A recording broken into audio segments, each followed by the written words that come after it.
Hello students, this is 10th class English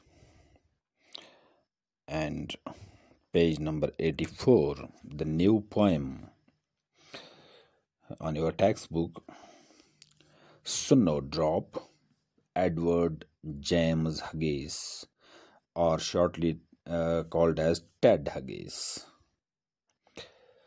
तो Ted Huggies एक freedom fighter के या वर्ल्ड वार फाइटर के सन थे और उनका शौक बचपन से ही बर्ड्स एंड एनिमल्स की तरफ रहा और उनकी फिक्र करने के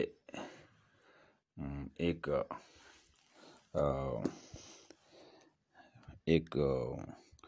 फिक्र के तौर पर उसने चंद अल्फाज यहाँ लिखे हैं विंटर के बारे में, द कोल्ड विंटर्स, जिसकी हमें भी बड़ी प्रैक्टिस रहती है। यहाँ पर हम भी जानते हैं कि कश्मीर में विंटर्स, खासकर लास्ट विंटर जो गुजरा, कितना चिल एंड कोल्ड था। Everything was frozen like metal and इसी तरह से ये एक्सपीरियंस हगिस की भी रही है और इसने स्नोड्रॉप पोएम लिखी जिसमें इसने नेचर की क्रुएलिटी को डिपिक्ट किया है। तो थोड़ा सा इंट्रोडक्शन हगिस के बारे में। एडवर्ड जेम्स हगीज और Ted Huggies, pronounced like Hughes, was born in 1930 in the West Riding region of Yorkshire, Western countries में ऐसे नाम है। His father, William James, participated in World War First. उसका बाप World War First में उसने लड़ा था।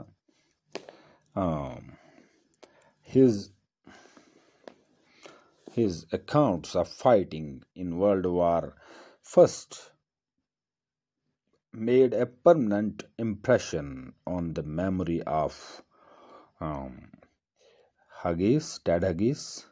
Later, he reflected this cruelty of war, death and nature in his poems. वो अक्सर लिखता था जालिमानापन जो जंगों से होता है, जो नेचर की तरफ से सर्दियों में होता है या कहीं फ्लड्स के दौरान या कहीं नेचुरल क्लाइमिटीज़ जो भी होती हैं उनके दौरान, तो ये रिफ्लेक्ट किया था उसने बहुत सारे अपनी पोएम्स में। Huggies was born in A rural area. Rural area कहते हैं मतलब देहात में, गांव देहात में, कहीं सिटी में नहीं बसता था। He developed love for animals and birds.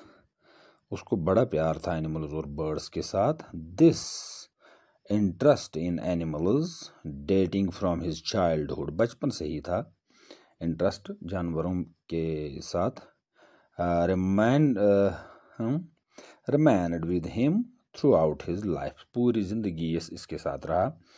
and accounts for a large number of animal poems which he subsequently wrote, जानवरों के बारे में काफ़ी सारी पोएम्स भी उसने लिखी वक़्त के साथ साथ मुख्तलिफ अवकात में। he was married to Sylvia Plath, नाम था उसकी बीवी का, a famous poet and poetess, वो भी poetess थी।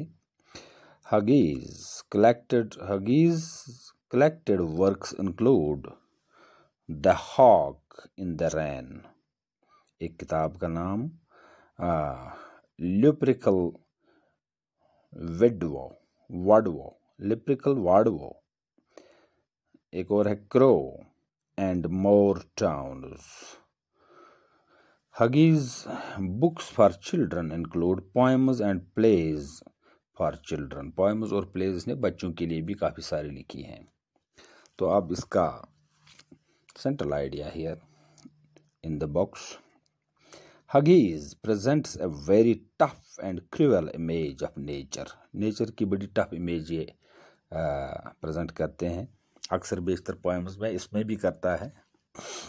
He creates an atmosphere of hard winter and use images from nature to portray the toughness and brutality that a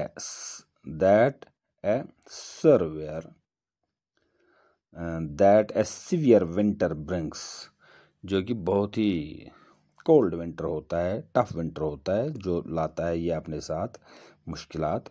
The poet describes in a few words the way the winter has reduced the frozen of many creatures.